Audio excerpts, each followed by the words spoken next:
The first official trailer for the upcoming Johnny Depp film Black Mass hit the web yesterday, starring Johnny Depp, Joel Edgerton, Benedict Crumplesnatch, Kevin Bacon, and Dakota Johnson. The film takes place in the 1970s South Boston, where FBI agent John Connolly persuades Irish mobster James Whitey Bulger, played by Depp, to collaborate with the FBI and eliminate a common enemy, the Italian mob. The drama tells the true story of this unholy alliance, which spiraled out of control, allowing Whitey to evade law enforcement, consolidate power, and become one of the most ruthless and powerful gangsters in Boston history. Whew! Black Mass hits AMC theaters on September 18th. Dennis, what do you think of this first trailer for Black Mass? I really liked it, though I'm sure everyone else, including myself, when they were watching it, were thinking of the Tommy / Joe Pesci scene in Goodfellas, the "Do I amuse you, clown?" Hardly a bad thing. You know, it's not a bad thing, but definitely that's the tone of this overall trailer. But I liked it a lot. I mean, it has a great cast in it, and hopefully it's a return to form for Johnny Depp, who is a very talented actor, but we haven't been able to see it over the last few years, because we've seen, Pirates Johnny, we've seen Mordecai Johnny, Mordecai Johnny. Mad Hatter, Big Bad Wolf. Like, we've seen all these kooky, crazy characters, and this is the first time he's done like a serious role in a long time, and from this trailer it looks like he's nailing it, so maybe he can get an Oscar nomination, which he hasn't gotten since I think 2008. Well, here's the thing. I thought the trailer was fan-frickin-tastic. I love that. There's so much. It's difficult for a filmmaker to really produce tension, especially in a still room. And it takes a really skilled filmmaker with skilled performers to make that happen. I'm telling you, that scene where they're sitting across the table from each other, and you said it was a family secret. I mean, it's like, I'm sitting, it's just a trailer. I'm like, what's going to happen? What's going to happen? It was so well done. But before I get too excited, let's remember, this isn't his first return to drama in the last little while.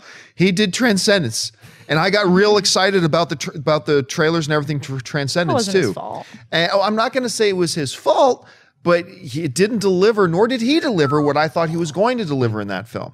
And so I think Johnny Depp is the best actor not giving us his best in the last 10 years. I think he still is capable of it. I think he's got an Academy Award-winning performance in him. Hopefully this is the one. The trailer certainly puts us off to the right start. So I love the trailer. I'm really enthusiastic about it.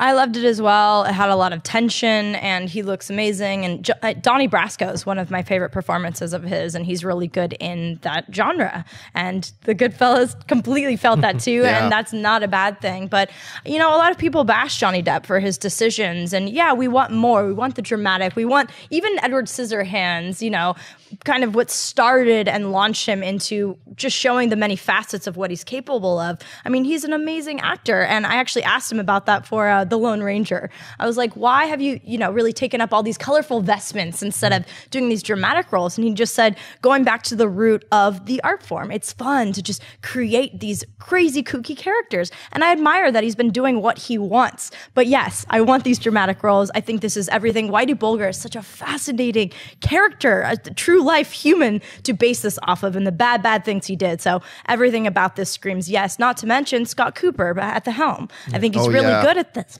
So I think all the elements intact, I think Depp is going to deliver. And I still think he was good in Transcendence, even though Wally Pfister didn't give us what we wanted. And what did Cooper do? Oh, he only directed Jeff Bridges to finally winning his Oscar. I mean, so that's a really thumbs up too. But, it reminds me a lot of that whole sports analogy about how, if the team's winning, the fans aren't complaining.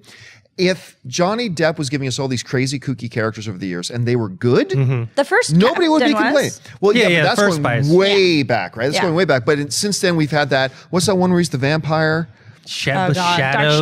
Dark Shadows. That was He's bad. given us Mordecai. He's given us like the Big Bad Wolf. So He's there's too given many us a cooks bunch in the of kitchen? things. I liked him as the wolf in Into the But- Woods. I thought he was good. Well, I mean, he had a very minor But he role, was but you good. bring up a good point about Scott Cooper, because he also directed Out of the Furnace, which not a lot of people saw. No. But the performances that he got out of Incredible. Christian Bale, Casey Affleck, Casey Affleck especially. Woody Harrelson. Harrelson. Yeah, yep. So if he can bring that kind of villainous performance out of Johnny Depp for this one, oh man. Like, it's really Soaked. premature to talk about Oscars normally, but you're right. I mean, in the hands of this director with Depp in this type of role, this could be finally him breaking the dry spell and getting an Academy Award nomination. Or give it to our boy Leo, finally. So. Yeah. Let's stick with nomination for now. Let's stick with nomination.